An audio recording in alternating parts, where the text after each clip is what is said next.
அச்சங்கோவில் அரசன் என்போம், ஆரியங்காவு ஐயன் என்போம், குலத்து புளை பாலன் என்போம், எரிமேலி ஸ்ரீதர்ம சாஸ்தாவென்போம்,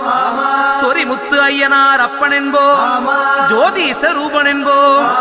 மகர்ஷி மர்தன் என்போம், மணிகண்ட சுவாமி என்போம்,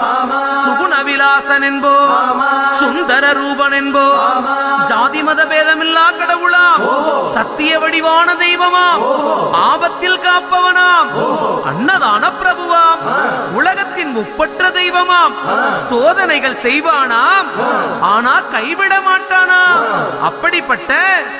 சாமி ரொம்ப சிறுசையா, ஆனா சக்தி ரொம்ப